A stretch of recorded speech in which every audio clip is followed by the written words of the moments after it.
listening to Goof On Radio with Rich Giordano.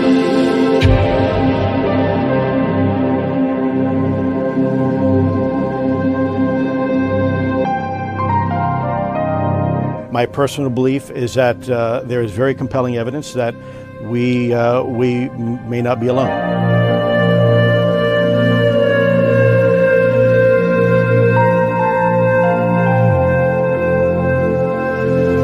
There has been and is an existing presence, an ET presence. It's not going to make a difference.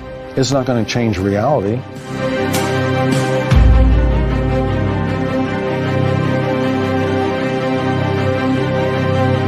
I believe, as do the other folks that were on the flight, that when we visually saw it, that it was something not from this world.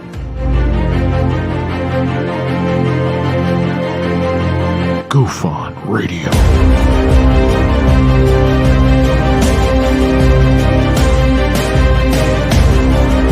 You were either in or you were either out, brother. But the cream will rise to the top, oh yeah. Goof On Radio with Rich Giordano.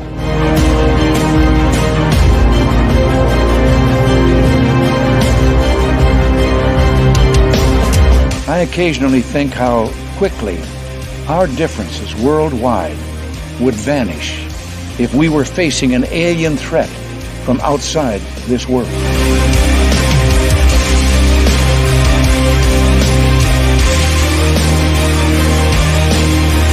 Goof On Radio. Remain seated, please. Permanecer sentados, por favor.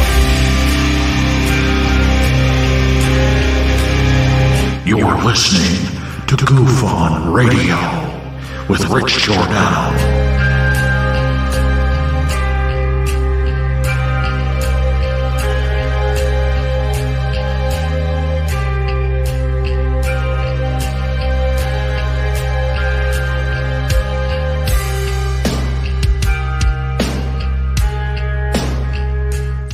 All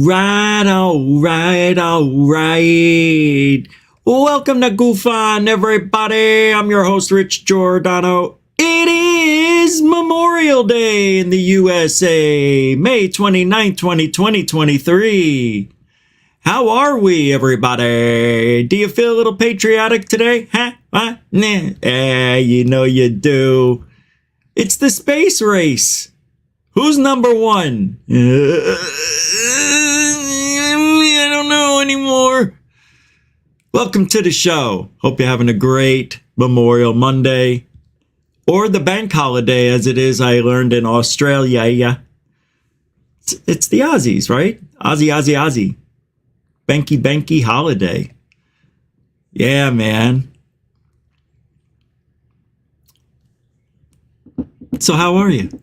I gotta take these things off. It's hard to look through louvers. I mean, it was different in my IROC in 1986 through the back window here. It's just very difficult. Kind of gives you a little bit of a twinge of a headache. So I wanted to take them off before we got to that point. But I'm glad you're here. Hey, I don't expect like the biggest audience on a holiday Monday. But as always, we do Truthology for Ufology Monday through Friday right here. And I learned something. I saw a conversation happen on Twitter with YouTube representatives saying the more likes a show gets, the more views YouTube allows you to have. I'm here, hearsay. What do you call that? Paraphrasing. But basically, the more likes, the more views. And people are like, it's true, I've tried it. I'm like, look, I'm not so sure these people understand what shadow banning is. But if you're part of the shadow ban clan, thumbs up, thumbs down. So don't forget, let's give it a try this week. Let's try to, everybody remember, do it now before I start getting into the show. Just hit the up button, thumbs up button, hit a like. I want to see. I never ask you guys to do that hard. I mean, really, right? All I care about is whether you're here or not. I like having you here. But now I'm asking you, to tap on the thumbs up button. My God, I hope you can do it. It's a lot to ask. I know, I don't like asking. It's why it's very difficult to say the very next thing I'm about to say. And you can help support GoFund. Super chat, super sticker, PayPal, and Cash App. All the links are in the show description, underneath the video, or in the About page of GoFund, Home Central, YouTube. You know how it is, being a YouTuber. Nah, you don't, do you? And, we're going to talk about this trip to Mars. People are going to die, sadly. I don't have faith in the very first voyage. God, I hope I'm wrong. Can you imagine? It just makes me sad to think about something going wrong on a 6-month journey, or however long it's going to take by the time they get everything ready to go. It could be 5 months, who knows? What technology may arise? Elon Musk and NASA think they can get there within 20 years. 17 years is the actual center point, Musk was saying. But this isn't anything new. We had the moon, the space race in the 60s, right? Early 70s. It's all about who can get there first. China, Russia, Japan, the US. Going to use the moon as a catapult. Going to land on the moon. We're going to sit down, have some pie, and then we're going to launch again.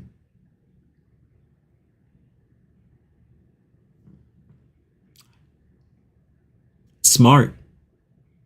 Because when they launch from the moon, isn't it? Don't they go faster? Because there's no atmosphere? Or is 17,500 miles an hour the speed limit for these rockets? All those questions will be answered in tonight's episode, right here on GoFund. Let's do a little bit of roll call. We haven't done it in a little bit, but it's a new week, a holiday, and I'm happy you're here, I say. Moonlicht is here. Welcome to the show. John Griffin, too. What do you say? How do you be? And this person... We'll call you Dean. Dean, how you doing? Welcome to the show. First timer, I think. Lunar Sparkles Uno, welcome to the show. Good to see you. Tony, what do you say? How do you be? Thor Panku, nice to see you. Is it Halloween? Right, I could have been. Ooh, let me tell you something, Jack.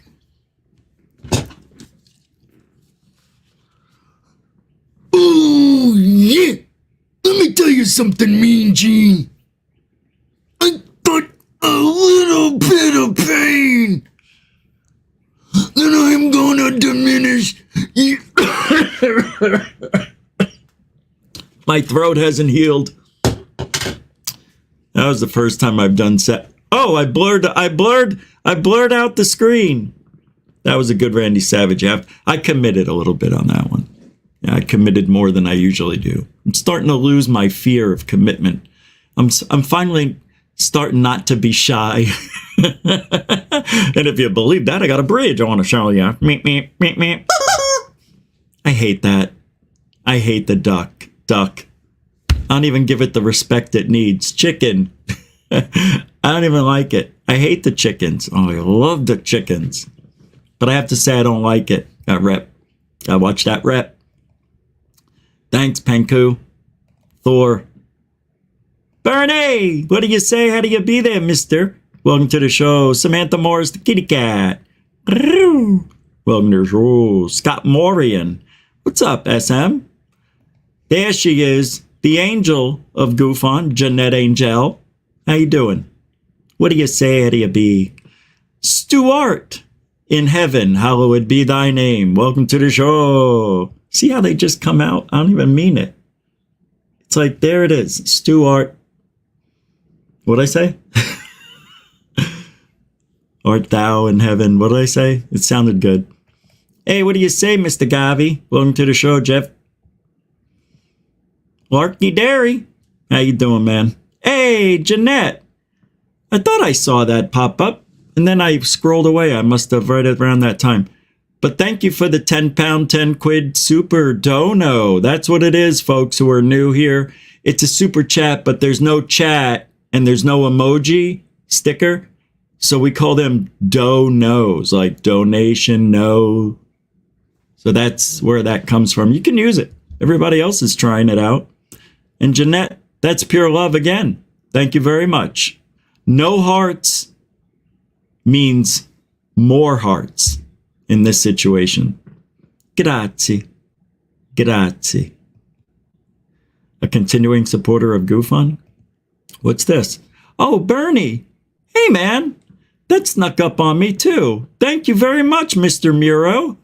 Again, the love that is just pouring out over GoFun on a holiday Monday in the USA, as a matter of fact.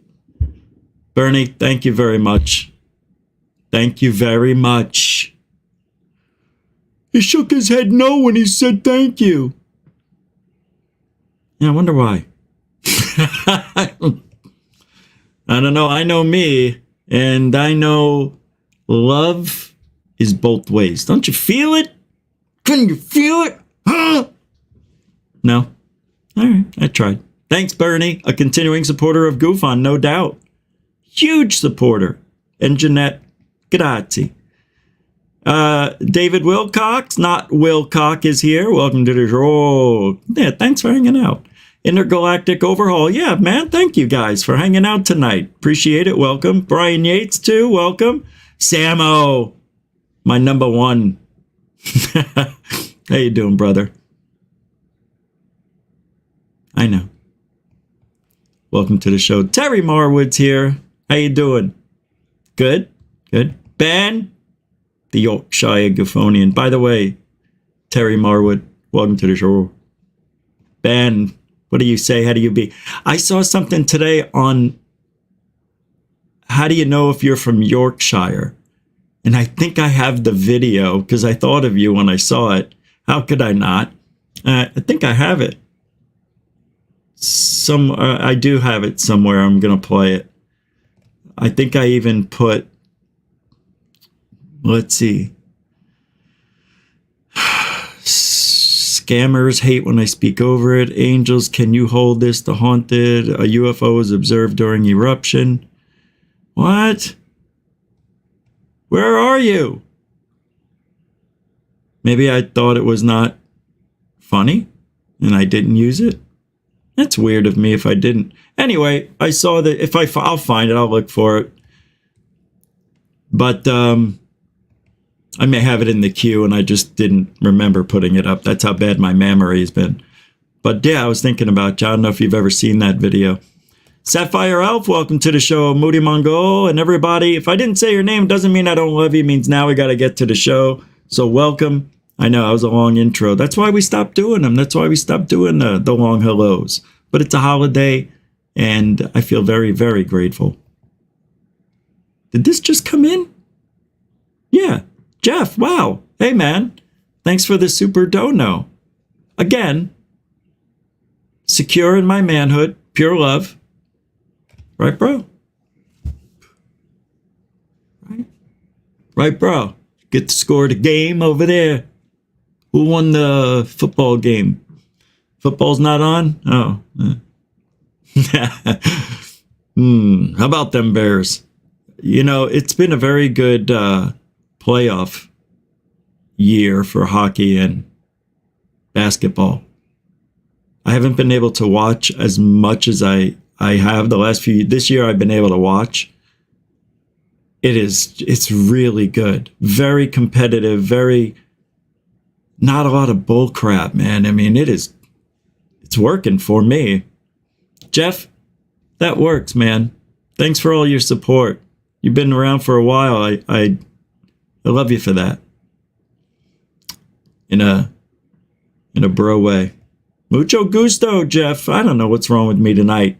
What did I do? Watch a sissy video or something? What's happened? Sissy video. What does that even mean? I say some things. All right, I'm driving right into the topic tonight. And we're going to get a little history lesson tonight. And start off with the moon. The very first space race happened when? 62-ish to 79-ish? What was the year? It's like 20 years, I think. 55 to 75. I think it says it on the video. It is. Yeah, that's why November 12th, 1955 is a very important date. Back to the Future. I'm making that up. All right, this is from Simple History. This video has 1.5 million views. It's 6 years old. And it's called The Space Race. It's the history. We're not going to listen to the whole thing, of course, but it's only 4.5 minutes.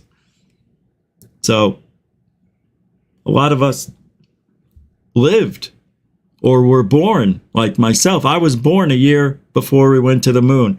I remember watching that. I don't. I don't. He lied again! That's lie 51!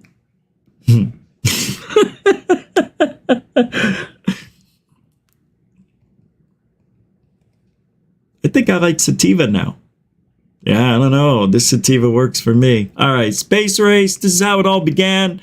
We are now in the beginning stages of a race to Mars. Why?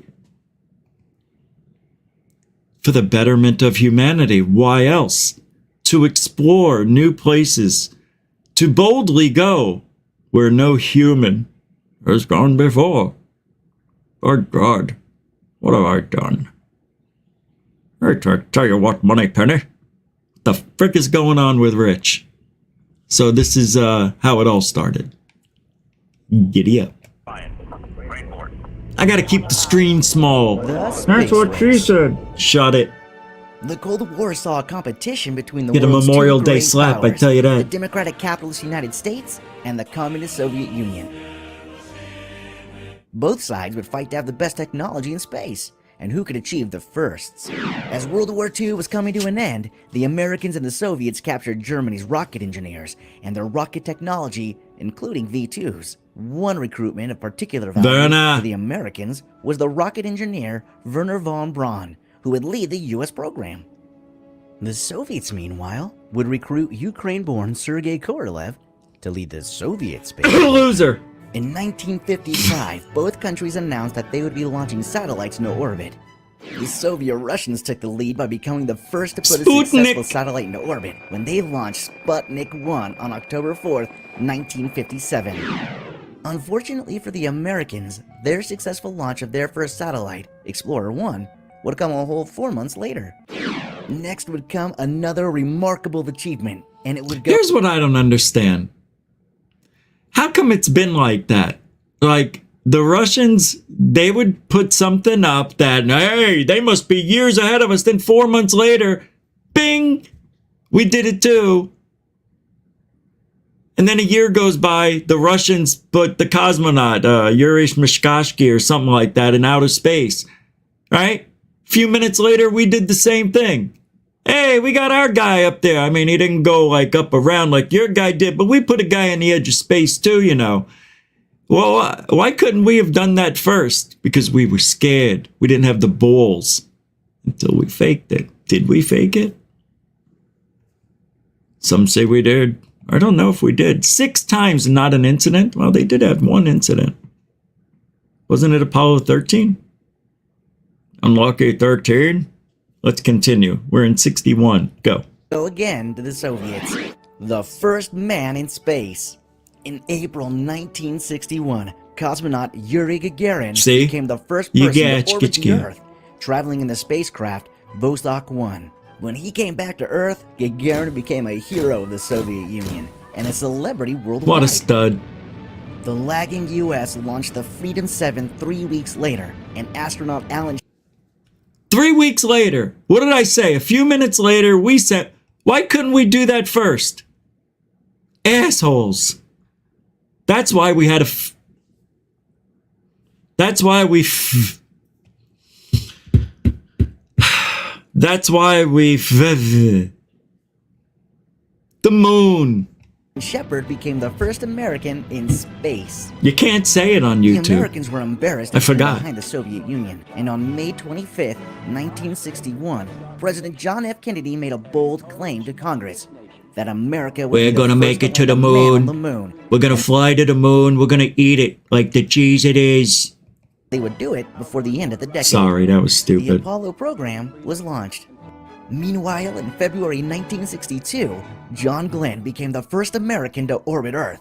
And on June 16, 1963, Soviet cosmonaut Valentina Tereshkova became the first woman to travel into space. Oh, NASA now had an increase in its budget to achieve its she was on a bunch of juice. She was juicing. Space juice. daunting goal of putting These are the things you learn on Goof On. America on the moon first, and by the end of the decade. As well as the Apollo program, it launched the don't Gemini believe that. program, which would develop the technology needed for the former. Gemini would see the first American, Ed White, to walk in space. Although the Soviets Walk in space! Walk in space! Right? Isn't that the song? achieved the first when Alexei I can't Leonov help it. achieved a spacewalk for 12 minutes and 9 seconds a few months before. And Gemini would also see the first docking of 2 spacecraft together in Earth's orbit. After many test flights, training, and experiments, the Apollo 11 spacecraft was launched into space on July 16th. And that's all she wrote. We won that space race. We made it to the moon, and we did other things. I'll put the link to that video in the show descript. Now let's go 30 years later. How many years later is it? 50? 50! What took so long? Oh, right. They lost the data to how to get to the moon. Oops. Remember that? We lost the data. What do you mean you lost it? It was erased. Why? Why? Please tell me it wasn't because Sports Illustrated or somebody's wedding. It was a football game? Super Bowl II?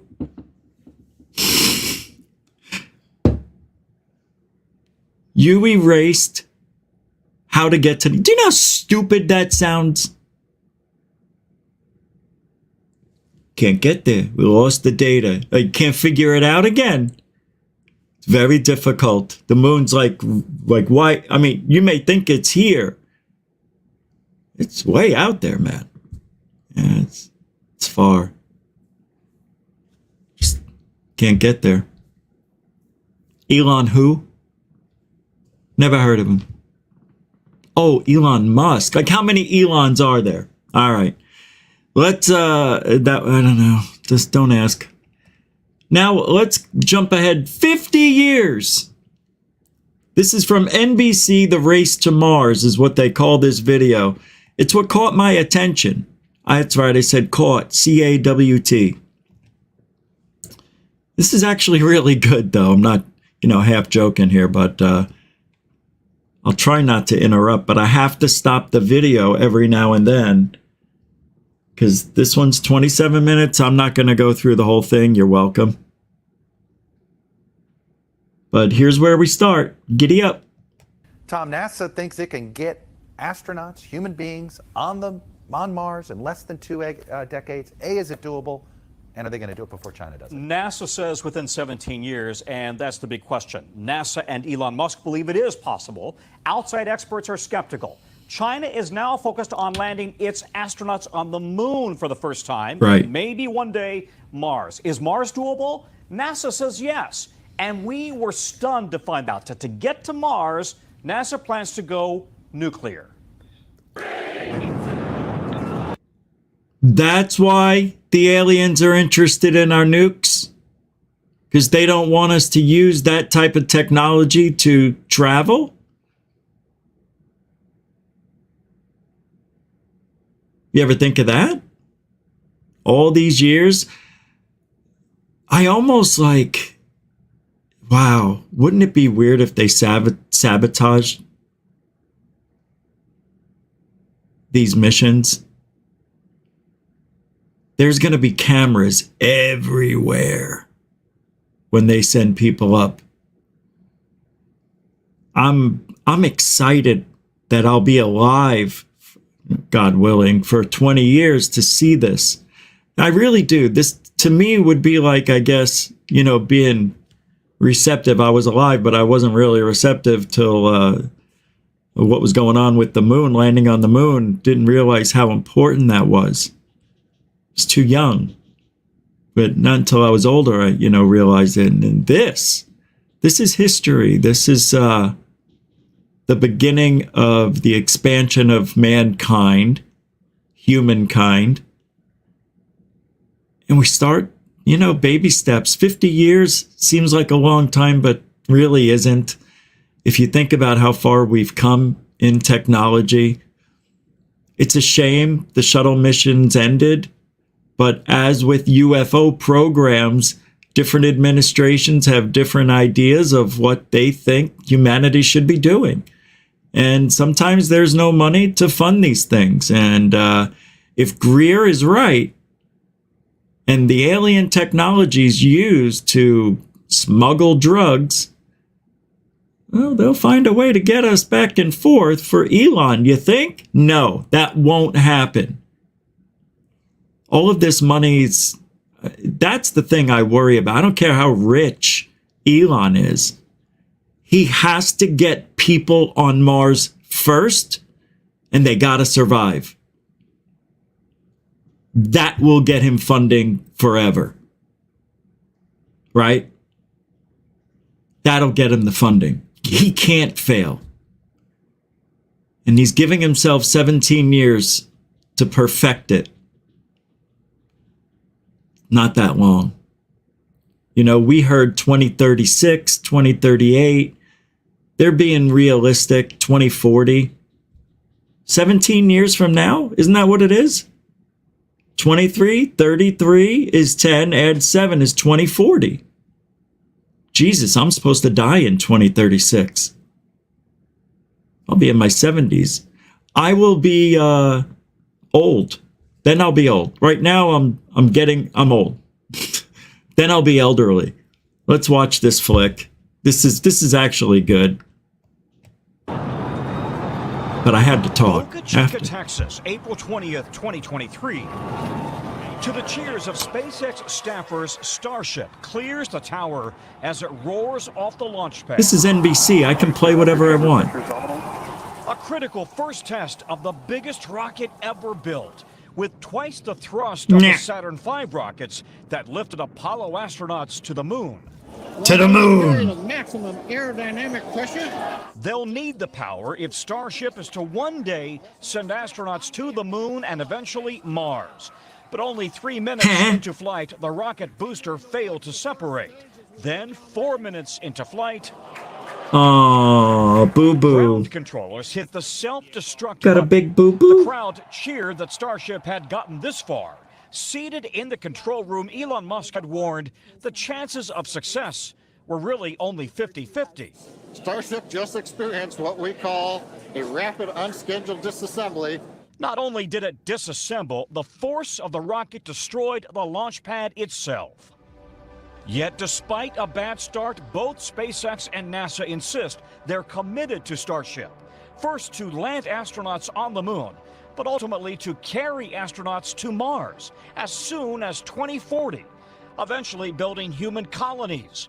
In 2021, and I have to stop and talk. It's the only way I can play these things really fairly.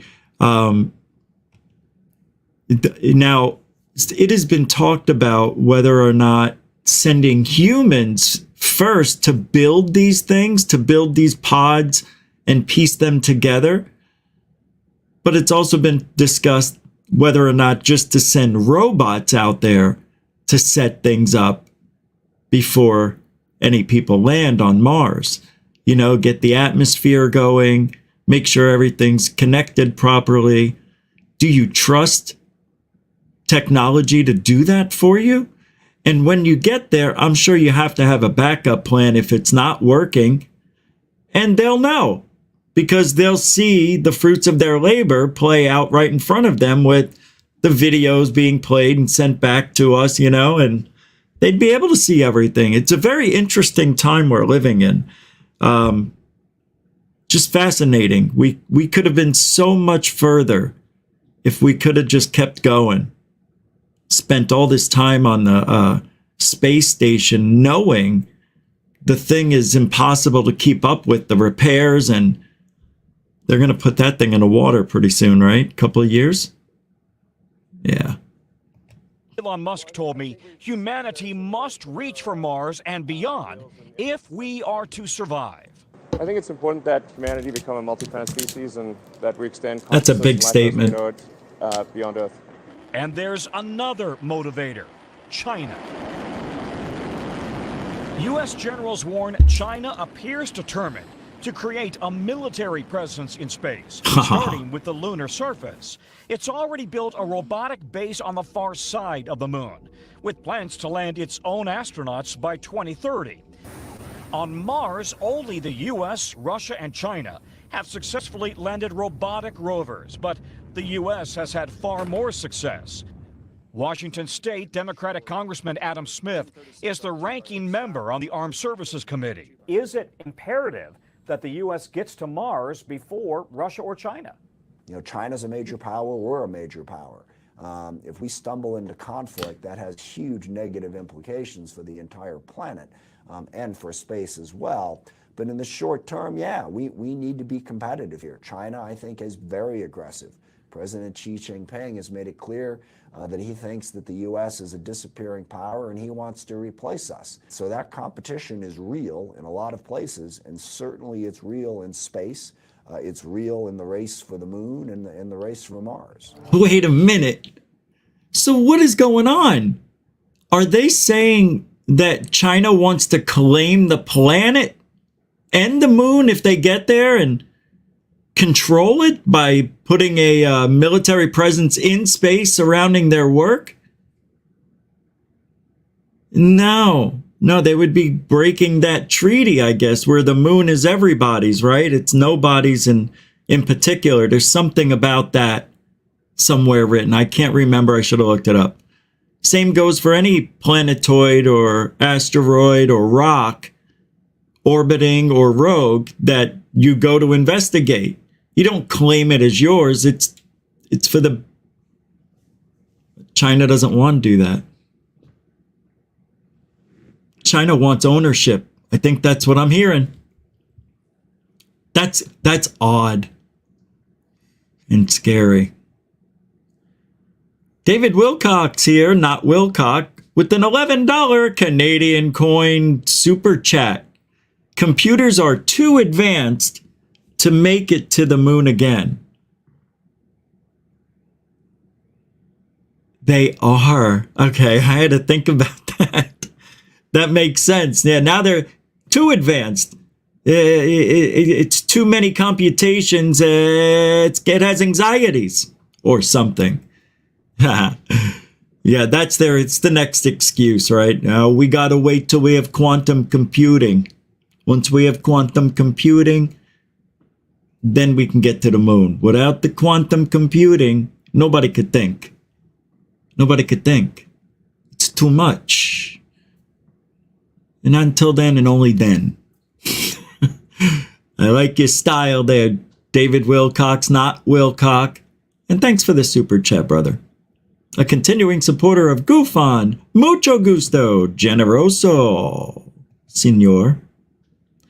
Thanks a lot, guys. Appreciate that. Appreciate the support. Welcome to the show, Kevin Whip. Diamond Dog's here. What's up, Diamond Dog? Sapphire Elf, I know. I said it again. Hello. John, Southern Exposure. What do you say out of your bee? Helen's here.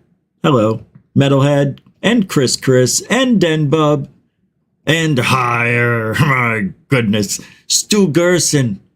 You could do it. You could do it. You could just to the moon, right? Just blow with the mighty wind, and you could send anybody to any planet or moon you want to. But you need us to learn. I understand. Welcome to the show. Hey, Sky Allen's here. I don't know if I said hi before. But if I didn't say hello, it doesn't mean I don't love you. It means, we're doing the show. I'm trying to get to everybody. Where are we? Are we watching this thing still? All right. Now, NASA is preparing to send astronauts back to the moon and eventually Mars, but faster. A round-trip mission to Mars could take 2 to 3 years. Wait a minute. So what does this mean if we get there first? Do we need to put a military presence up too? That's what China's doing. They're making space military. There's supposed to be an agreement. No, you can't militarize space or bring weapons in space. Like, who's going to follow the rules? I don't expect the communist to follow the rules of space. All right. On Memorial Day even. Yeah, you know? Just keeping a crew fed would be a massive challenge. Then there's the risk of prolonged exposure to fatal doses of space radiation. Right. So to cut the travel time, America is going back to the future. This project was called NERVA. What? Nuclear Engine for Rocket Vehicle Applications. To the 1960s and a government program most Americans have never heard of to develop nuclear-powered rockets. Mm-hmm. Someday, a manned trip to Mars and return may become the mission assignment. It turns out they made big progress back in the 60s, running big, expensive tests. These tests will complete the technology for a nuclear rocket engine. DARPA. Fast forward to today, and NASA and a Pentagon department called DARPA, the Defense Advanced Research Projects Agency, are going back to their grandfather's programs 50-plus years ago. 3, 2, 1. Boosters in ignition. And liftoff of Artemis 1. The goal, sending astronauts to the moon and beyond on nuclear rockets. Look at the clarity of this. Look, this... Satan himself had a face he would take over. It's this guy, Bill Nelson. Let me tell you something. Now, I don't know nothing about much, but I'll tell you this. Oh, he does sound like Dr. Phil. Well, I'll tell you something. Let me tell you something about this. You ain't going to get to space without nuclear power. We're going to get you there, but we're going to nuke you. Going to light this rocket from the bottom, and Lord, just say a prayer. I lost it. This is a star nursery.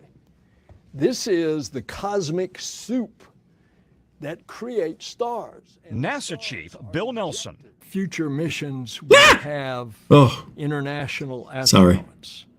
We go openly back to the moon and then to Mars. The Chinese government is very secretive, and a lot of their plans involve their military preparations. And so there's a reason for us to get there first. To do what? Fight? Shoot? Kill? I don't understand. So we get to Mars, we get to the moon. It doesn't even matter. Let's say we get there first. What is China going to do? They're not going to land right where we landed. It's number one, it's dangerous, and that's a intentionally done threat. And two, they could pick the whole rock, wherever else they want to go. They don't have to go where the Americans go. There's enough for everybody. That's what I don't understand. So we get there first. Does that mean we're going to put a military presence around our research center there we're putting on the Mars? I don't get what... This is very childish. This is who's got the bigger dick is what this is. It's like, who gives a shit? Put your egos aside. Do what's better for you. And I'm blaming Americans too for acting this way, because it sounds like we're going to get there first and we're going to flex first so they don't flex on us. They said they're going to flex and militarize. We're going to stop that with our militarization. Oh, you freaking hypocrites. What are you going to do? Start a war? GTFO, go to another rock, pick somewhere else. We need to go to the moon to propel to Mars. We need to be there. We need. It is enough for everybody. We need to be there first. That's the last thing he said. We now have a reason to get there first. Let's continue. And that's what we're going to do. Why go nuclear? Because from the earliest days of Mercury, Gemini, and Apollo to Artemis and SpaceX, rockets have relied on liquid fuel, which burns up quickly. When the Apollo astronauts went to the moon, they needed 5 of these massive F-1 engines just to get them off the Earth and escape. God, look at the size of those things. 7.5 million pounds of thrust. Here at the U.S. Space and Rocket Center in Huntsville, they've got an exact replica to scale of the Saturn V, 363 feet tall. Wow. Future astronauts will need that kind of lift, but once they're in space, they can use a much smaller engine, a nuclear engine, to go all the way to Mars and back, a fraction of the size. And that engine could last 20 years. Wow. Wow, this is a big place. It's happening now at the Marshall Test Flight Center in Huntsville. All right, so that's a great answer. It's exactly what I was hoping I would hear. It's a reusable energy source and rocket that you can reuse somewhere in the, give or take 20 years. That's 2 decades on the same rocket. And I'm sure they'll figure out ways to over that time to make it, 25 years, 30 years, make it stronger, bigger, better, lighter. It's really amazing stuff. I'd like to be first just to say the U.S. got there first, but I'm excited no matter who gets up and gets on to Mars or the moon first, next, second, third, or fourth. I'm excited for the whole thing. I know everybody here probably is too. It's like, whoa, we're putting people up there. Just the risk alone is worth watching, right? Are they going to make it off the launch pad? Will they, when they get to the booster engines that really kick into gear to get out of this atmosphere, boom, we made it. Okay, now we're going to hit the atmosphere, the thin layer between Earth and space. It's quiet. We lost signal. We're going to lose signal for a few seconds or minutes, however long it is. They're back. Oh, my God, they didn't explode. Jesus HC on a pea stick. Oh, what a trip. What a trip. What's that? It exploded? It did? Don't joke around like that. It's not a good joke, Ned. Of course, there would be a guy named Ned working at NASA or for Elon. All right, let's continue. What's this? Hey, Bernie, throwing down $2 worth of love. That is a $2 Super Dono Muro. It's a Muro Dono. It's a Super Muro Dono. There we go. Thanks, Bernie. Another supporter. Another super chat I meant to say, and a continuing supporter of Goof On, Bernie Muro. Throwing it down tonight, B. Grazie. Grazie. Thanks, man. Let's continue this shindig. Hey, Renee Cruising. What's up, Marvelous Marvin? How you kids doing today? Good to see ya. Good to see you, Renee. Arrows Andy. Hey, man. Nice to see you too. Good. Thanks for hanging out tonight. Sean Cleveland Music made it out. Guys, thank you very much on this holiday in the U.S. and also bank holiday. What is it called?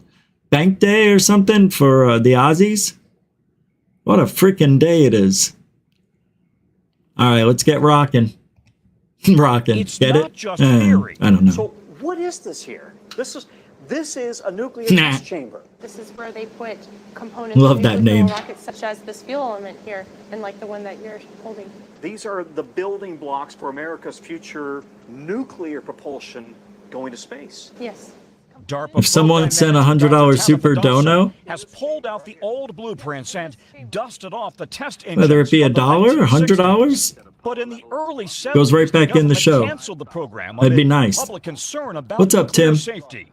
Fast forward to today and an added geostrategic imperative. What's up, We need Ronnie? to look at what does the United States have? Mars which pictures gives us that are in leap ahead Canada. advantage Are you guys over really believing our in going to adversaries Mars? and our near We don't even go peers? to the moon. We're being, no, Ronnie. Yeah, no.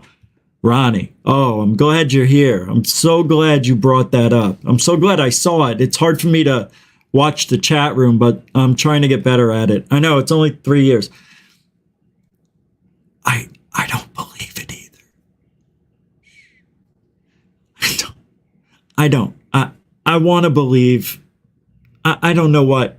Look, I've seen so much bull crap. That's why if they land on Mars, I will have something that I'll be able to dissect and figure out if it's real or fake more than any other evidence we have. Because I've seen everything. The freaking Mars, the moon, when they're in the capsules and they're augmented reality, they're grabbing nothing and passing it off to himself and then there was a guy sliding by and he's got the harness on, another guy disappears going through the wall, you got somebody grabbing the guy's harness, but where's the harness? You don't even see it because it's been X'd out. They think we're stupid. And then there was that secret video that showed what looked like there was a deployment on one of the shuttles. They were deploying some sort of satellite. And then all of a sudden, two guys pop out in the middle of space. Oh, whoa. And then they realized, oh, shit. Yeah, green screen space, augmented reality. They're trying all the tricks. So when they get to fake Mars or fake moon again, they'll get the funding they need for and what they'll do with all that money, they give it to the dark projects. It's a whole front, I believe, with NASA. I believe NASA's a front for all the other stuff. Really. I do. At one time, maybe it was. Maybe it isn't anymore. But, hey, man, Ronnie, thank you, because I don't believe 100% what my eyes see. And I question all of it. Everybody knows that's what we do here. Just tonight, I'm excited about the race and I'm hoping it's real and I'm hoping. It was going to be brought up later on, but since you mentioned it, I had to say something. I'm like, no. Everybody knows how I feel. And if you didn't, I just reminded you because I love those videos. We've went over them so much, I don't even play them anymore. It's been a year. Yeah, we used to talk about that all the time. It just cycles in and cycles out. That's what's going to be interesting. These tests that they're doing and all this other stuff. I just have a really bad feeling some lives are going to be lost. And they shouldn't. And it may be sabotage or even worse, fake. Some people think the shuttle explosion never happened. I watched it on TV, but some people, let me take that back. Some people believe that the Challenger, I believe it was, that either they all survived or most of them survived, or they all survived, I think it is. And you can see that them older pictures that kind of look just like them from the younger pictures, but now they're teaching somewhere and they're in the same fields. They just changed their names. It's very scary. So we don't know if they went up in the shuttle. We just saw a video of something. We just see them. Could have been some sort of ride at an amusement park. I don't know. But I don't like it and I don't trust it. Oh, Rich, come on. You think they would die in front of their families but not really die? Well, what if everybody knew? Or no, it's either the families knew or they didn't know. I believe the families didn't know. And this is how, if it went down, I'm not saying it did, but I'm just saying. And if they didn't die and they gave these people new lives. They paid them for that handsomely, gave them new identities. But why? Why did they have to do this? We don't know. I don't know. I can't even imagine why they would have that shuttle explode. Maybe it was to sign off on the end of the program because it was kind of petering on its way out. The shuttles were only made to survive, I think, 100 launches. And I think that one got to like 70, right? Something like that. It was like, and the other one that went first, that one had like 65 launches. I'm not sure if I remember the numbers, but it was more than 50%. It was more than 50, more than 60. But I believe that Challenger had like 70 something. I don't know. You guys can look it up. But yeah, every time they lit the fuse on those shuttles. Oh my God, we lost 14 people, right? 14 or 15? 2 of them exploded. Oh, what a horrible death. Horrible. Ronnie, thank you for your input. You're more than welcome to hang out. My God, thoughts like that. That's what makes this topic so interesting, because NASA has been known, NASA has been caught lying. Anything government is bad. And I think that NASA, maybe, if they're working alongside with Elon, then Elon's probably in on it or knows nothing about it. There's no in between. Whether or not, because if NASA's going to work alongside Elon's got to know everything. He doesn't have to know the finances, but he does have to know the finances for himself. Whatever. All right, let's watch another minute. I'm only, 8 minutes into this, but Chinese? The Chinese and others. China. So we don't want to be on par with our adversaries. We want to be ahead of them. And we have the means to do so. But we're not. Yes. Energy from fission is... And it turns out the U.S. appears to be light years ahead with nuclear rockets. Today, Dr. Stephanie Tompkins leads DARPA, created after Russia's Sputnik satellite caught America by surprise. Well, the technology from the 60s never was given a chance to achieve its full potential. So a lot of amazing work went into it. When I go back and I read the reports from those days, I am continually reminded that we all get to stand on the shoulders of giants. The 60s technology never had a chance to show its full potential. Yeah, it did in the 80s. That's the technology from the 60s to the 80s. That's why we wound up having the shuttles. That technology worked. Yeah. I don't know why she would say it didn't have a chance to see its full potential. I don't know what other full potential she would be speaking of. For the first time, men from Earth... Something I'm not aware of. I'm not smart enough to know, or she's dumb enough to say that. Today's nuclear rocket program, called Draco, is different. Oh. Inside the rocket, a small nuclear reactor with graphite elements. Rather than using weapons-grade uranium, it uses high-assay, low-enriched uranium, common in research reactors, and capable of generating tremendous heat. Liquid hydrogen moves through the channels in the core, heating to 4,000 degrees. That gas is then shot through a nozzle to provide thrust. 330,000 gallons of fuel to fire for 30 minutes for a mission to Mars. A nuclear rocket's much smaller propellant tank, able to carry much heavier cargo, traveling faster and further. So using nuclear thermal propulsion, it'll cut down travel time by at least a third of the time.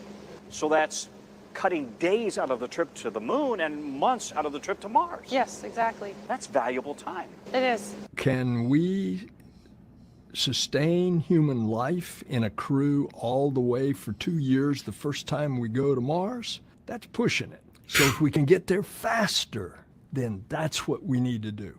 And that's what this nuclear propulsion will do. And it's safe. NASA and DARPA insist the rocket's nuclear thermal reactor will never be tested here on Earth.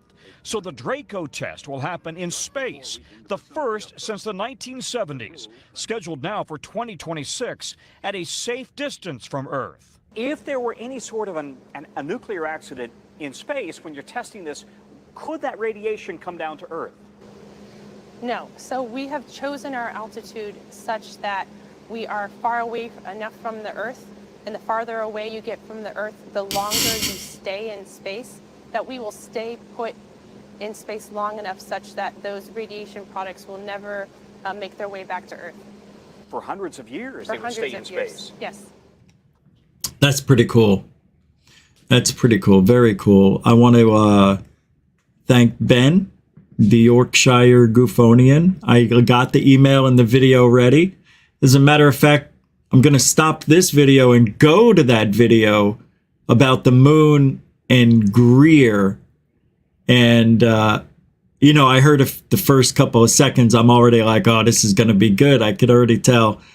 I don't know if I've seen it before, Ben. So thank you for that, too. And the £2, £2 super chat. Mucho gusto generoso. And then Andrew Nichols, as you heard the chimes, sends $10 with a message, Andrew. And it says, tribute to the Body Oil and Cough Mixture Fund for the great Macho Man, Rich Giordano. Of course I laughed. Yeah, my throat's still a little sore from doing Macho Man earlier. I thought I did it rather well. Thank you for that, Andrew. Appreciate your generosity, guys. And a continuing supporter of Goof On, Ben and Andrew. Thanks. You guys are really freaking funny, though. Ooh, yeah. All right, let's look at this next video. I can't imagine what Greer would be saying here. This is why we can't go back to the moon, is the video. Okay, this is great. We all love Greerology, right? All right. That's what it is. Here we go. Giddy up. Neil Armstrong said, look, you know, if I were... this is from, I'm sorry, I have to do this, Video Advice. That's the name of this channel. They got over 3.3 million subscribers. And this video has 750,000 views. Go. To go forward and talk about what actually happened, I've been told, Neil Armstrong said this to us, that my wife, my children, and my grandchildren would all be killed. That they would take us out somehow, some terrible accident. Wow. He says, I'm not going to talk about it. Here is an extract from the original press release. NASA scientists and engineers participating in exploration of Mars and the Moon reported the results of their discoveries at a briefing at the Washington National Press Club on March 21, 1996. It was announced for the first time that man-made structures and objects have been discovered on the Moon. The scientists spoke rather cautiously and evasively about these objects, with the exception of a UFO. They always mentioned that man-made objects are possible and stated the information was still under study and official results would be published later. It was mentioned at the briefing that the Soviet Union used to own some photo materials proving the presence of such activity on the Moon. And although... I see where this is going, Ben. You guys, that's right. We were told not to go back to the moon by aliens. Well, forget that. We're going back. I say let China get there first. Have them land people on there. Let's see how that goes. If they get attacked, sucked into the planet, or they poof, disappear into a portal somewhere we don't understand, we don't need to go back. Let's go to Mars. Maybe we could stop off on, I don't know. Isn't there any other rock we could jump off of? No?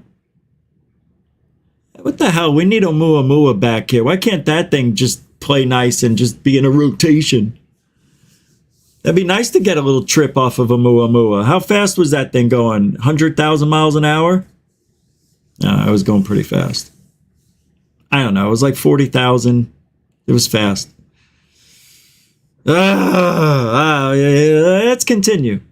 Though it wasn't identified what kind of activity it was, thousands of photo and video materials from the Apollos and the Clementine space station showed many parts on the lunar surface where this activity and its traces were perfectly evident. The video, films, and photos made by U.S. astronauts during the Apollo program were demonstrated at the briefing.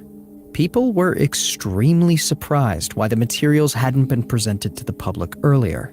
NASA specialists answered, it was difficult to forecast the reaction of people to information that some creatures had been or still are on the moon. In addition, there were some other reasons to it, which were beyond the control of NASA. Specialist for lunar studies Richard Hoagland says that NASA is still trying to alter photo materials before being published in public catalogs and files. They do some retouching, or are partially refocusing them while copying. Some investigators. See, this is why I love this topic, why I like talking about this stuff. The UFO topic is intertwined with going to the moon or Mars. Since the day we've been to the moon and landed on Mars with a rover or whatever. You know, just a camera. Tons of weird stuff.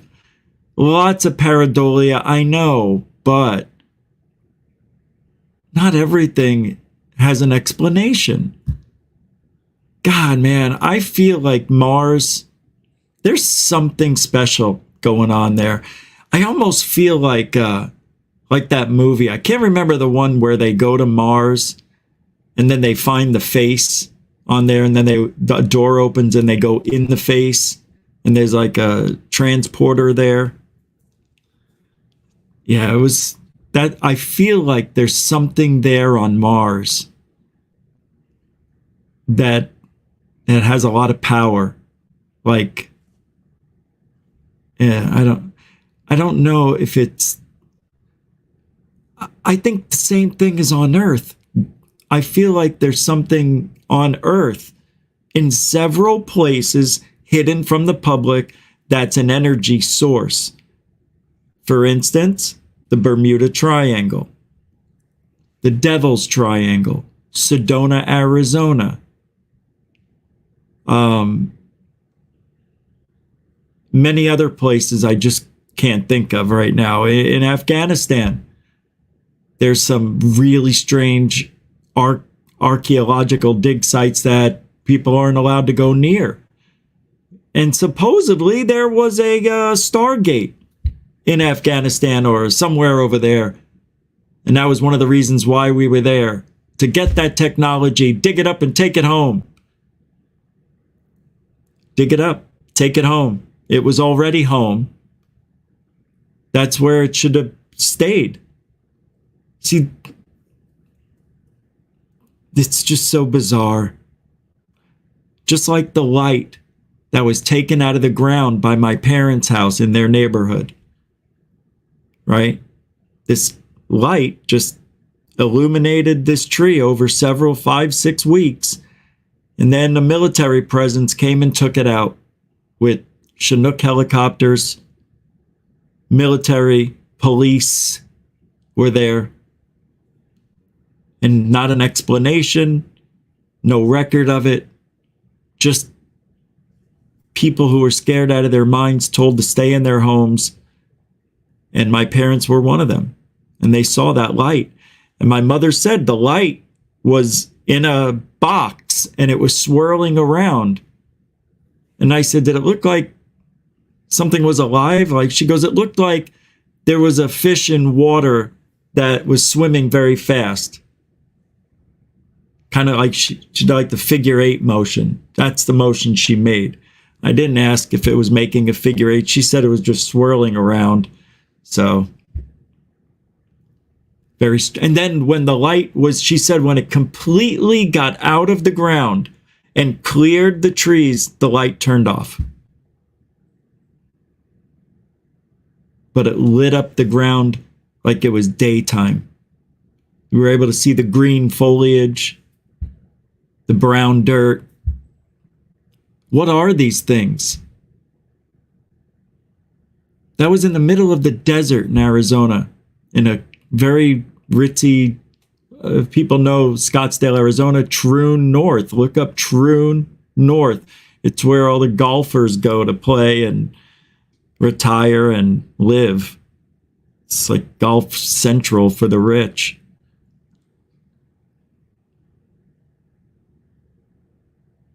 It's not like somebody came in there and dumped it there. It was there.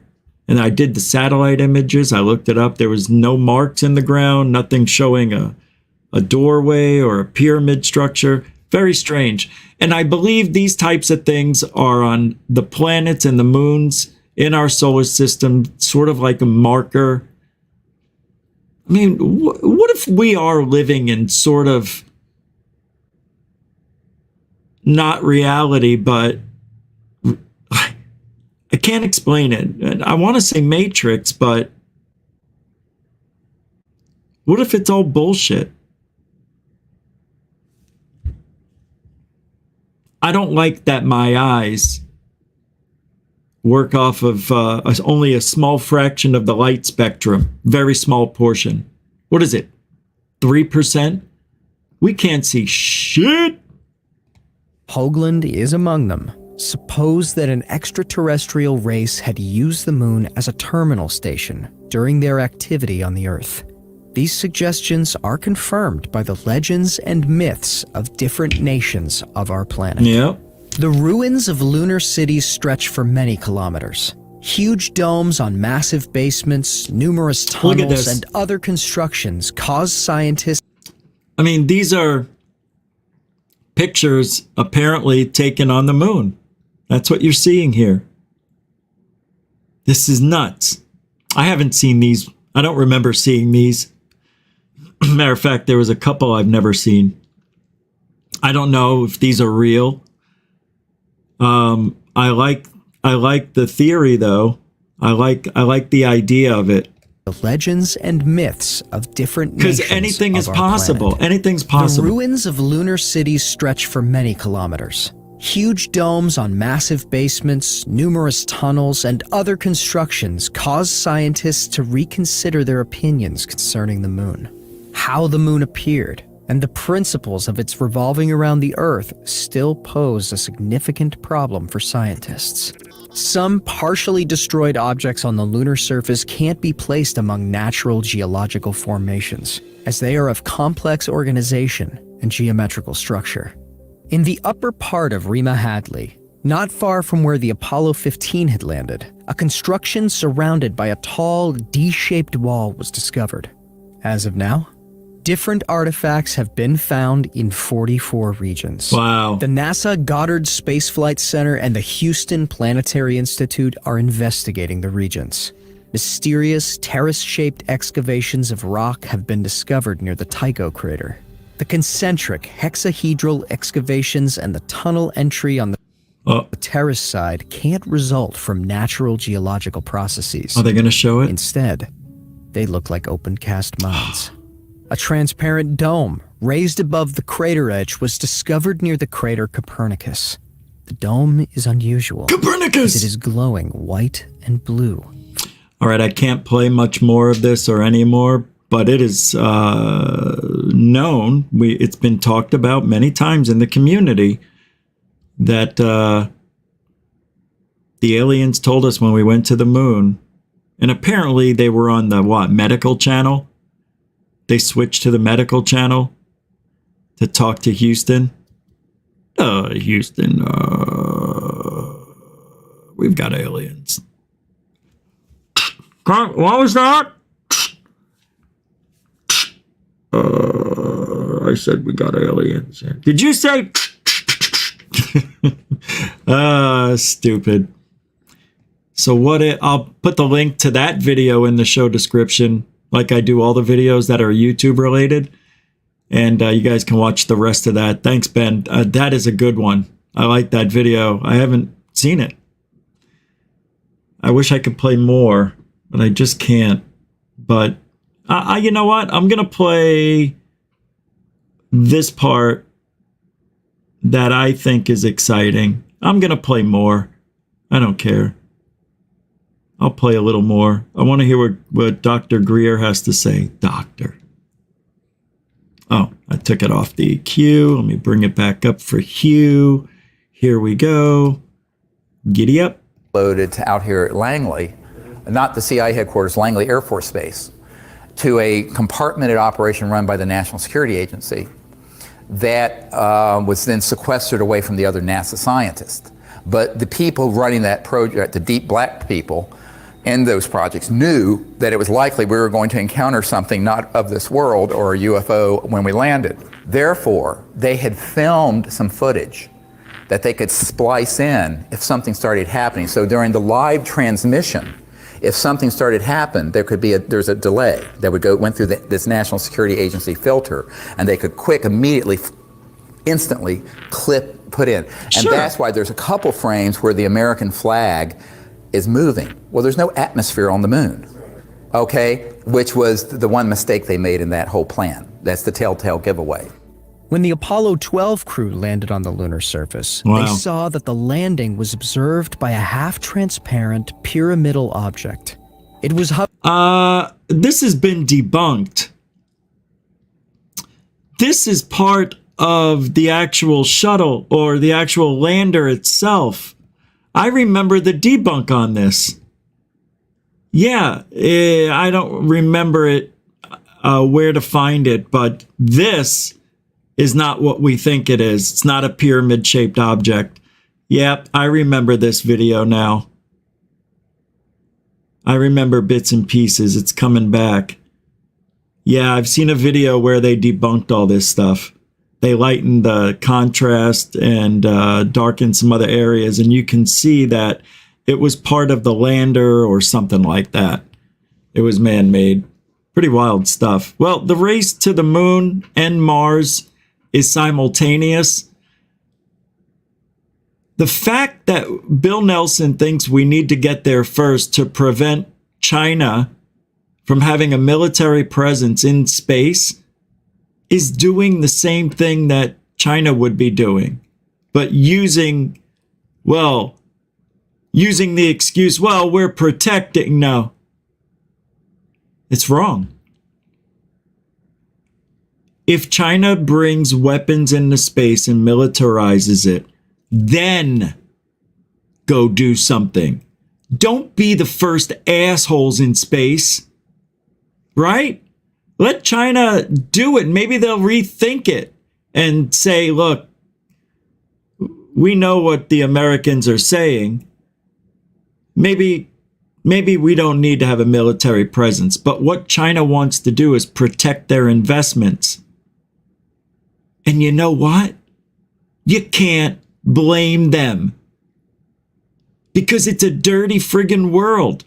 And look, the Americans are saying, we're going to go there first because we've got to be militarized before they become.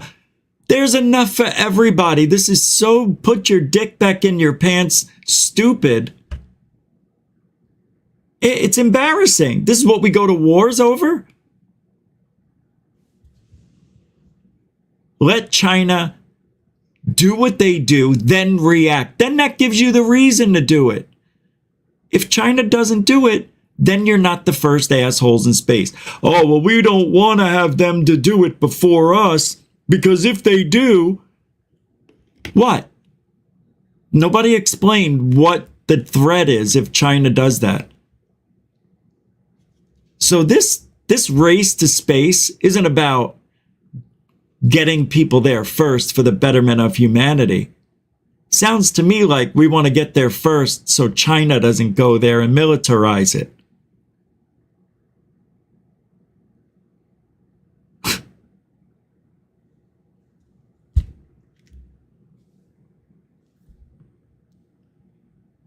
I don't think that's Elon's plan. But now I understand why NASA wants to be involved with Elon.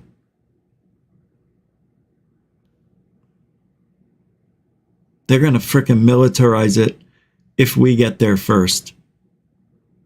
I say you wait for China to do it. Then you don't look like the a-hole. They got it backwards. Unless there's a threat I am not understanding. Wait a minute. Unless there's a discovery on Mars and the moon that's a technology that can be used against anybody who goes to claim it. Ho, ho, ho, ho, ho, ho, ho. It's some ancient technology. My God, can you imagine? I wonder what was really said when the aliens were out there on the edge, looking back at us and talking to us telepathically. Don't come back.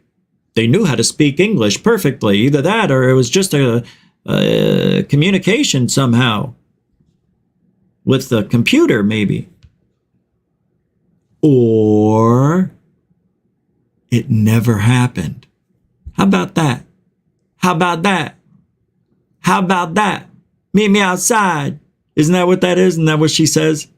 Meet me outside. How about that? What if... Oh, I didn't think about it until now. What if there's nothing on the moon? There's nothing there. And that whole thing about being on the moon and never going back. But yet we went, how many more times? 5 more times? We went anyway. And nothing happened. So I don't understand it. Aliens supposedly told us not to go back, but we went back 5 times and nothing happened. Somebody's lying. See how it doesn't make sense?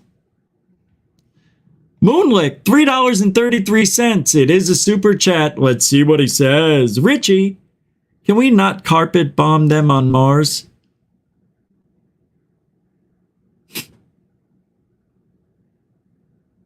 We can carpet bomb them. Yeah, of course. I haven't heard that term in a long time. My God, that's funny. I can tell we're from the same era.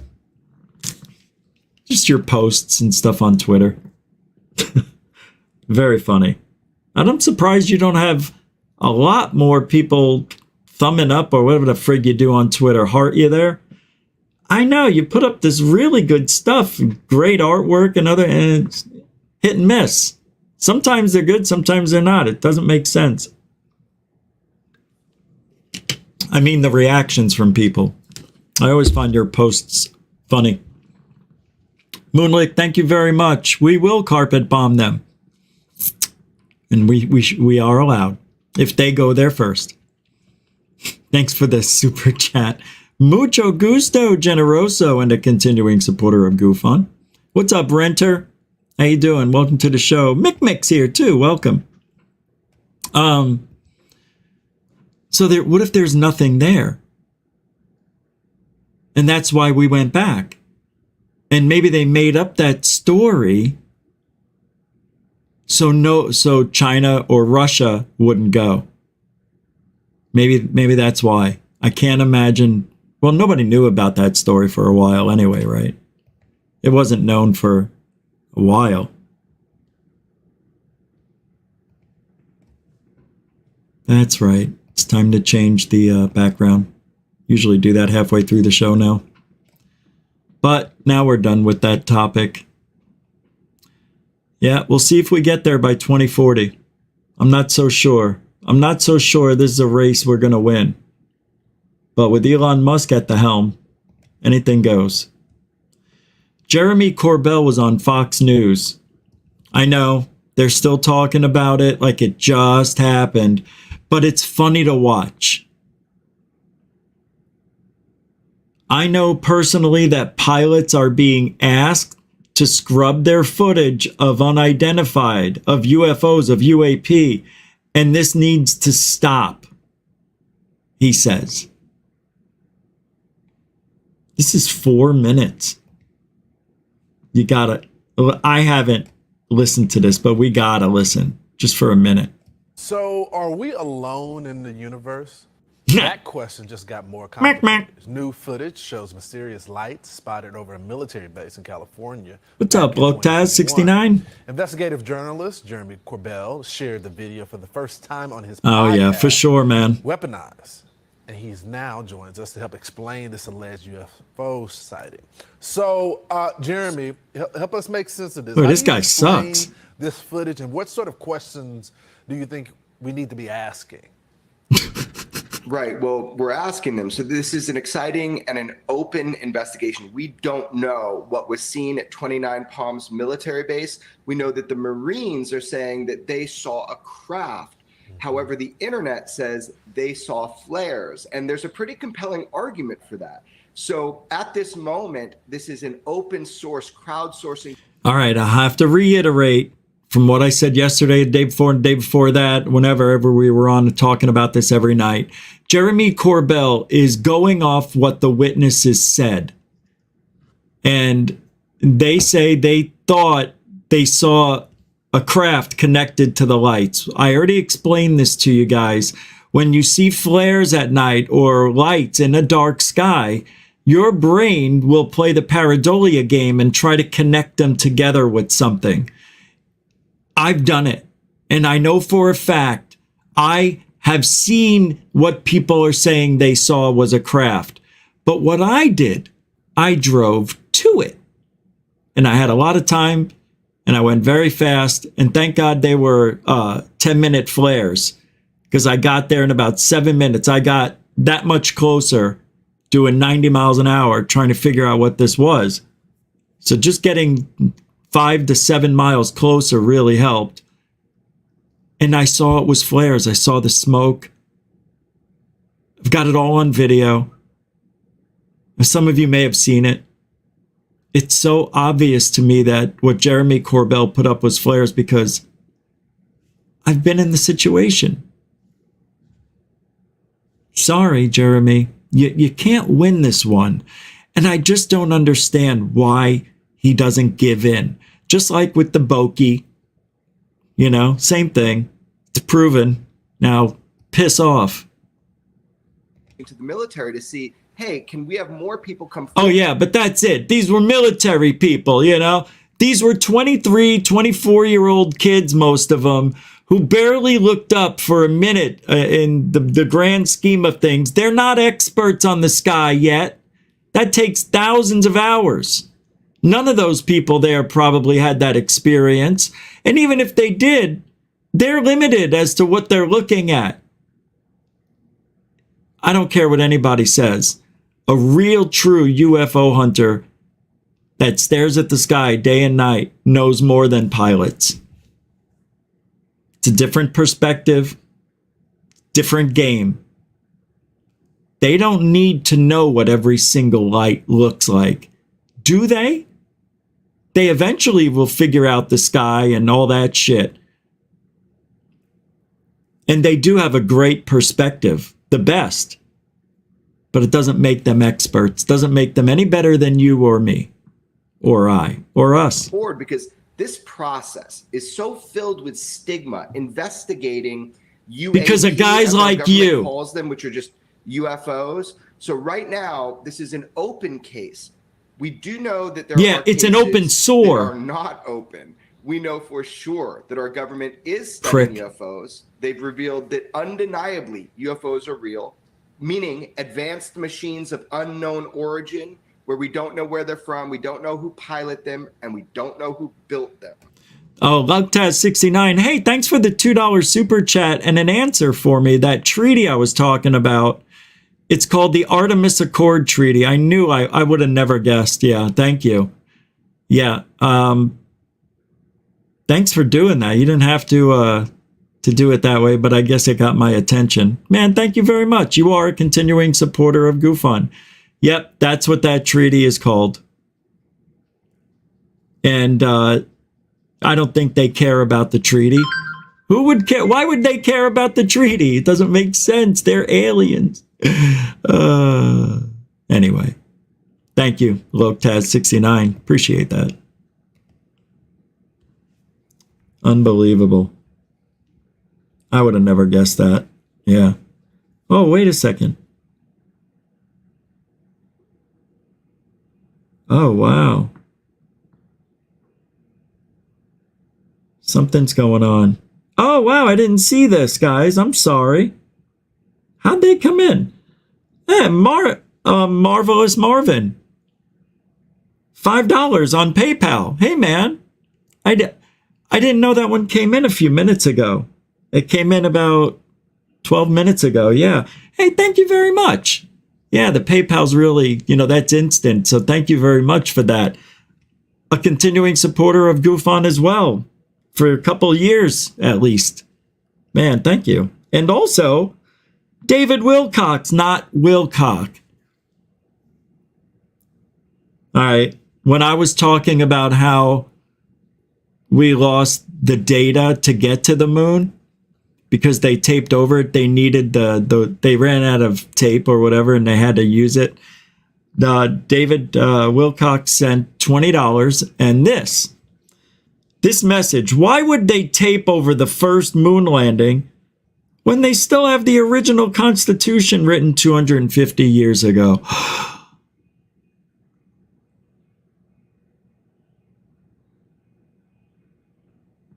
Good question. It had to be labeled, right? They had to have labeled it. This isn't like taping over your wife's wedding with the Super Bowl. This is the most historic event in recent history for mankind, going to the moon. There's no other record of that in history. And we taped over it, erased it. I believe that. Like, I believe Jeremy Corbell knows what he's talking about when it comes to UFOs. We're having some bad internet connectivity. Damn it. I see it. Sorry. It's been weird here at my place. There we go. It's back to normal. Yeah, lately. Yeah, I want to thank you guys for hanging out. Hey, while we have a nice house, full house here, can you guys do me a favor? I don't normally ask a lot, but can you hit the like button? Because the thumbs up button, from what I was told, from what I saw in a conversation with the YouTube representative on Twitter, the more likes a video gets, the more people will see it. So we usually average about 115. We were at 150. I'd like to get back to 150. Because we're getting the views back because the likes have been up. And I appreciate that. You guys have shown your support in so many different ways. Damn it. It hits me right where I live, you guys. You don't understand how much I cry after the show because I'm so touched. No, I don't cry. But I could. I could. I really could. You guys are like the nicest people on the planet. When it comes to being a fan of GoofOn. You guys are. I know who everybody is. I'm watching. It's funny to watch other people's chat rooms. And when people talk about you, they don't know you're there. It's fun. All right, let's finish up with Jeremy. And these are I have so much show to go over that I would like to come back after my workout tonight and do part 2 at midnight, but I won't. I might. I'm not joking. I'm not joking. I have so much to go over. I didn't realize it was going to take me that long to go over Mars race. But I may come back later. It's Memorial Week night. It sounded weird. I might come back later. 30% chance. the big question. Seriously. So this one is just about trying to get more information. So we asked the Pentagon for a comment, but we never heard back from them.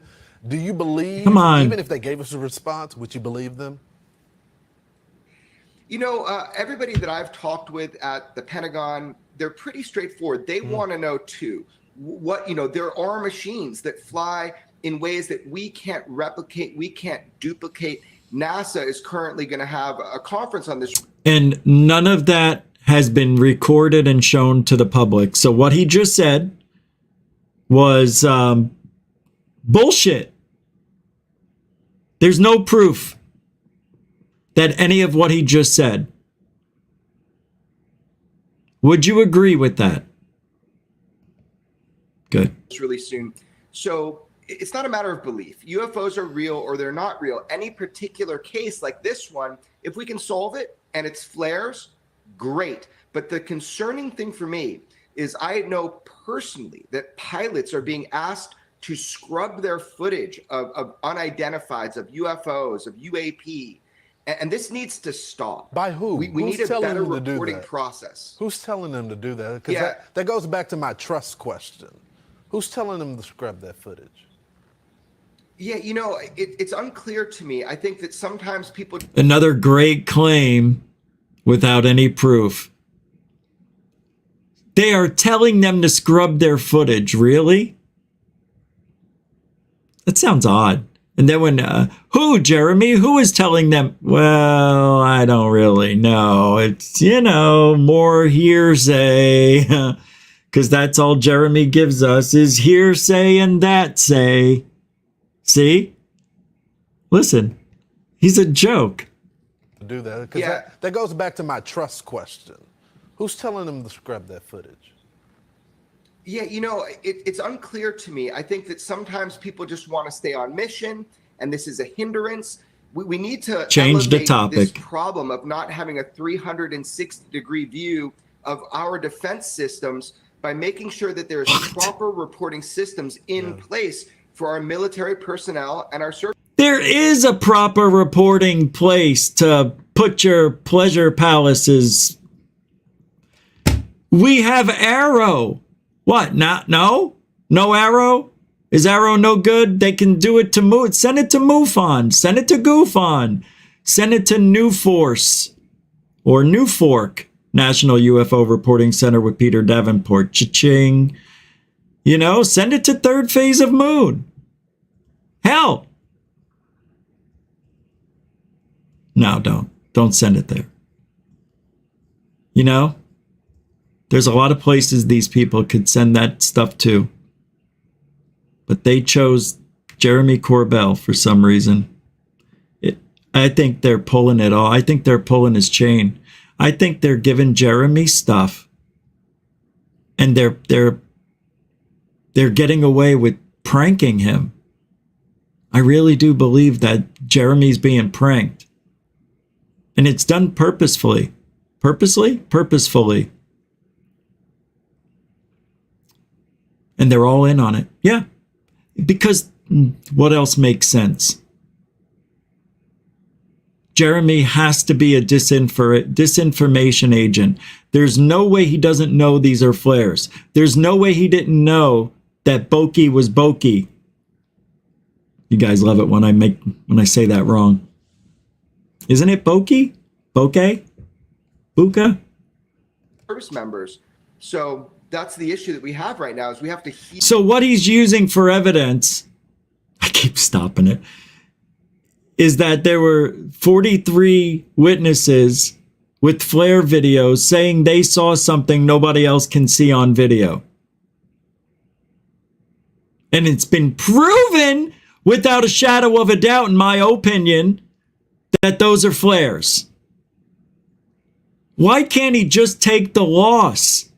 Be a man. I mean, for real, be a man. Do the right thing and say, I made a mistake. Everybody does it. It's okay, Jeremy. You'd get our respect more if you were a little more open to being honest to us and yourself. Why lie? Why keep up the charade when you know you've been proven wrong? That's the question. Why keep it up? Why can't he take the loss? This is by far the best of the worst when it comes to Jeremy. Look, maybe there's an argument with the Bokeh, even though everybody knew it was Bokeh. It was hard to prove, even though I thought it was proven beyond a shadow of a doubt.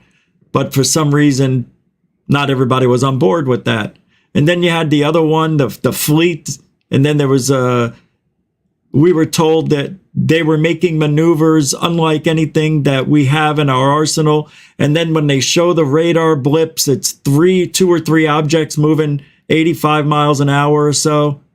Plane speed, whatever it was, 120. Who gives a shit? It wasn't 30,000 miles an hour making a right-hand turn. A right-angle turn. And when I think of a swarm, I think of like a swarm of bees, like more than 3, like 30. I would say 10 to 20 is a good swarm, not 3. Again, I think I'm done with this. I can't listen anymore. I just can't. I don't even know why I gave it that much time, to be honest with you.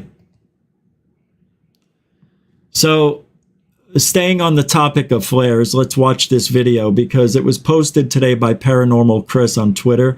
Battlefield illumination parachute flares are quite large. I just want you to see this video. Here's how they are loaded and an example of a group of 5 being deployed. Remember how that army guy told Jeremy, and we heard it on video, they don't deploy 5. They do.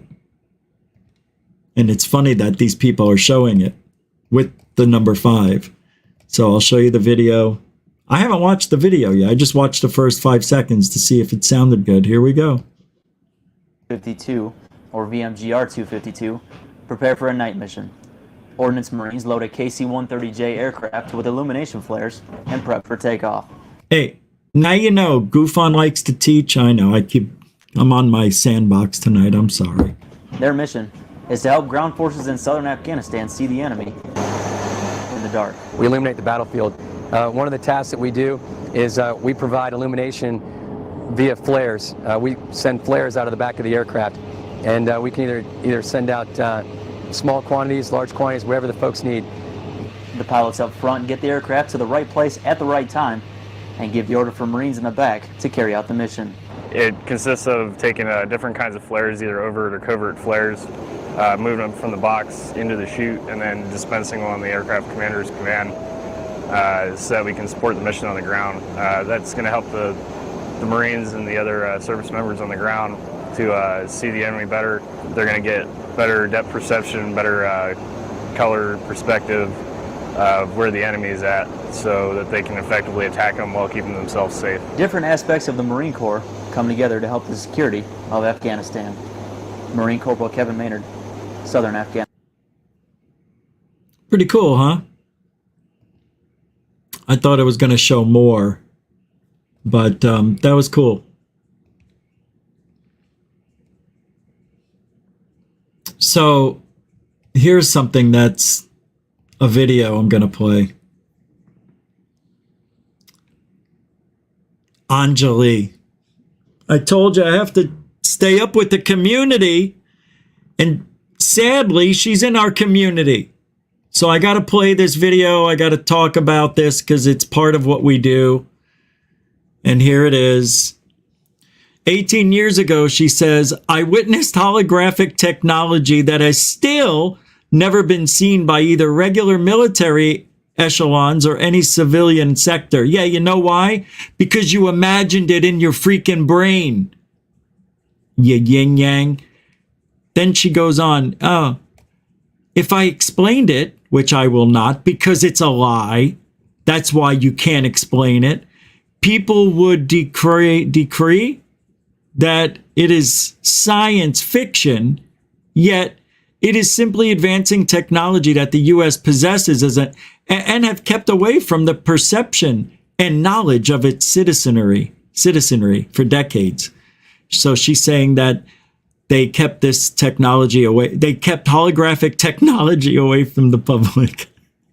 It's so used in nefarious ways as a weapon that they didn't want to give it to the people. Well, the beings say that they themselves use holographic tech to conceal entrances to their own facilities. Oh, naturally they do. To prevent humanity from visually detecting them. I've mentioned this in interviews. Of course you have, you nut job. They say there is a frequency that is emitted that makes humans feel uncomfortable, encourages humanity away from the area. Shut off. Shut the front door. Let's hear what the genius of our civilization has to say. Gary P. Nolan. And the P is for penis. There's some physical evidence. And then I was thinking, I've heard this from many other people. That Kirk Jamungle, theories of everything. At a specific time, the beings, if there are beings, they make themselves comprehensible to that culture. So, for example, perhaps they appear as sylvan beings like woodland beings or angels to later generations. Right. And technology to us, to a godless nation. However, I don't think it can be just projections, because when it comes to the technology side, there were reports of ancient flying Roman shields. Right. And then the government also seems to be in possession of actual craft, which means they're physical. So what accounts for this? Well, there's two kinds of projections. We think of projection in terms of our, let's say current understanding, a projection of something on a 2D movie screen, right? Now you can have sort of a whole. Nah, that's not what he's talking about. He's talking about holograms, so stay on point. I think he's about to get back on point. A graphic projection, which is something which appears to be there and, is in and of itself emanating or reflecting light. There's a projection of something potentially into your head that makes you think you see something. But, again, if you're talking about a technology that's, millions of years ahead of us, maybe it can project material objects. Jacques uses the term often, the phenomenon can take a hold of a volume of space and make irreality real, right? It can literally change. So he's saying that the aliens most likely, doesn't say for sure, could have the technology to create matter in front of you to where it looks real and is, in essence. Let's continue. Space and manifest material objects. That's a form of a projection. That in and of itself is transporting. But it's also a form of creation. So there would have to be some sort of computation that would have to be done, like something so unimaginably intelligent. It would have to have AI to create it, I would think. Of course, this is coming from somebody who's not a mathematician or scientist, but somebody who has read enough to know that it's very difficult to make this kind of stuff happen, or we would have it already. Teleportation, like on Star Trek, they create their meals right in front of them. You want a cup of coffee? Boom, coffee. You want a Danish? Boom, Danish. Same thing in the Matrix. How does the Matrix know what steak tastes like? What if they got it wrong? A lot of computations go into this. Man, if they're 1,000 years ahead of us, minimally, even if they were 100 years, I would be like, that technology's got to be insane. But 1,000 years? Let's go even further. Let's say 10,000 years, 30,000 years, 300,000 years more advanced than we are. 1 billion if they survive that long. Who knows what type of technology could be used? We could be living in that technology. We wouldn't even know it. Matrix. At that point, does it still retain the word projection? Because if something was created here, then it persists in multiple people. Well, I mean, the question is what is created actually functional here in our reality, Or is it just a piece of plastic that's moved from behind the scenes and made to look like it does something? Yeah. So for instance, let's talk about the so-called craft that people see. I mean, I would like to think that there's an object with a physics and a physics that can be understood from sitting here in our 3D, 4D world. But maybe, let's say, there's a multidimensional reality, and whatever it is that is driving these objects sits somewhere else. And it's basically something that it pokes into our reality, and it's moving it from elsewhere. That's what I said. That's what I said. I said that years ago. That they have like a cursor or a pointer, and the UFO is just them moving it across the sky. That's why it can make right-hand turns. But it's something that is looking through like our holographic atmosphere and poking in. That's exactly what I said. I've been saying it for over a decade, if not even more. Gary Nolan listens to Goof On. He's got to. I'm the only one I know who said that. Maybe many of you have thought it, but we haven't had the conversation. But I've talked about it on the show. That is bizarre that he's saying that right now. I can't believe it. I never heard anybody else say that. I think I love Gary P. No. No. No. No. Oh, look at my nerves. I'm so confused. It's made to look like it's moving here, but it has no functionality here. The Right. functionality doesn't reside in our side That's insane. of the veil. The functionality is elsewhere. So, you know, we might get one of these objects. Love this guy. Let's say there's a crashed craft or beings or whatever, and they are no more real than a sculpted object, right? They don't have the function here. The function is driven from elsewhere. That's right. Okay, let me see if I get this analogy. So there's this flat land, which I'm sure you've heard of. And so if you're 3D, just for the people who are wondering what the heck that is if we're at least ostensibly 3D. And then if you look at your paper, if you were to touch your paper and there was an ant on your paper that could only see what's on the paper, then all of a sudden it would just see your fingernail and know what the heck is happening. And you can remove it and it would just be gone and violate their laws of physics. Right. So the purpose would be like, imagine if I placed this cup down on the piece of paper. The cup is actually for water, for me to drink. Right. But these people see the bottom sliver of the plastic.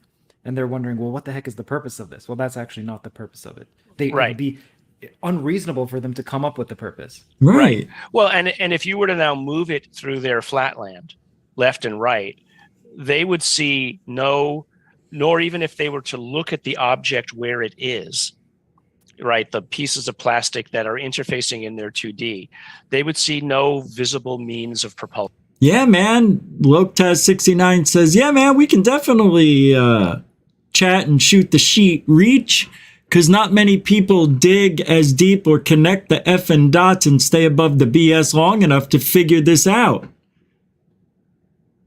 And to figure out this effing insane scandal and truth of ufology, 100%. Well freaking said, Lopez69. Well said.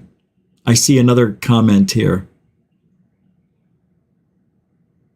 What's this? I hate the water analogy. Yeah. Yeah. It's like that's as good as you're going to go as the water technology or analogy. I can't believe I just said technology. Yeah. But you're right. It's an interesting conversation. I like, what's his name? Kurt Jamungle. Smart guy. Propulsion. The propulsion is your hand, moving it left, right, and center. Right. That's what I just imagine said. That this is what's going on I here, can't believe I'm just as smart as Gary P. Nolan, and the P is not for professor. Something else that's it's the motility, the functionality is sitting elsewhere. This is why you should trust Goof On. And then what is here is just, like I said, like a projection, which is being held at arm's length. And the purpose, because even looking at this, which is a light, right? If at the bottom there's just a base that's black, and they would have a hard time coming up with the purpose of that based on the base. Well, Kurt is still missing what he's saying. It's not about like if I'm going to put this into the it's not about the bottom part. It's about putting anything in there and moving it. And they only see that part, but that's not what Gary's talking about. Gary's talking about the propulsion isn't the fact that it's anything but a hand moving it behind the scenes. It's the wizard in The Wizard of Oz, the man behind the curtain. That's exactly why I'm freaked out by what he's saying. Because remember I told you the story about what I said looked like there was a grid that it looked like somebody put an overhead projector on the planet and inserted this grid. And my wife saw it and we both watched it for about 20, 30 seconds. You know, it was really dark when they put it up and then it started fading. Honey, you got to see this. She happened to be right there. She came out. I go, what do you see when you look at she goes, oh my God, there's lines. And you can hear her on the video say it. Because I turned on the camera, as I'm putting it up, they faded so much you couldn't even see it. But someday I want somebody to see if they can pull it out of that video. Maybe it's because it was still in the sky. The video just didn't show up on the camera when I replayed it. But it might be there if somebody can figure out a way to pull it out. It would be interesting, wouldn't it? Yeah, that's a cool experience that I had. One that I'll never forget. It looked just like somebody was putting in a clear piece of longitude and latitude lines in the sky. And when they put it in, and I'm looking at the sky, it didn't go perfectly in. It looked like they had to move it just a little bit. So it went in, and then they moved it to like the left a little. It was so cool. I got goosebumps just thinking about that. Yeah, unfortunately, it's time to go. I may come back later tonight and we'll do a part 2. So keep your eyes open. It wouldn't be for 3 hours or so because I'm going to go work out at the bottom of in a half hour. I'll be at the gym. I'll stretch for 10 minutes. Then I'll work out for 50, 1 hour exactly. So I'll be done at 10:45 and then I'll go eat. It'll be 11. So there would be a show at midnight tonight. Just keep your eyes open. I don't know if I'm going to do it. 50-50 now. 50-50. I just don't know. I probably not, but you never know. Something may happen between now and then. I did go to Tampa. So I'm going to leave you with the video that I started making for the members, but there's something going on with my editor and the color is wrong. Everything looks like it's vintage 1980 Polaroid and I can't figure out what happened. So I need help from the Cousins brothers maybe later. So yeah, so I'm just going to play the video in its raw thing. That's all. And I'm going to say goodnight. And I'll leave you with a little bit of Tampa Bay. And the city. I went to downtown Tampa. I'll just show you, on the way out tonight. Let me see if I can get a good place for us to end the show with. Yeah, this looks like a good place. All right. So thank you, moderators and super chatters. Thank you for being super generous. Let me make sure we don't have any more that I missed. Nope. And thank you very much for the time you guys gave and keeping the chat room running smoothly. Thank you, everybody, and super chatters. And my moderators are the best. So thank you for that. And thank you, newcomers, for supporting the show. Newcomers and veterans. Mucho gusto, generoso, tonight. With that being said, what do we do? What do we do? Every night we do Truthology. Come on. Truthology for ufology. All right. And with that being said, again, I'm going to leave you with the video, and I'll see you guys on the flip side. Maybe later tonight, maybe not, but enjoy. And if I don't see you later tonight, we'll see you tomorrow night at 7 p.m. Thanks, everybody. Alien bless. Hey, be kind. Be very nice. Now, alien bless. All right.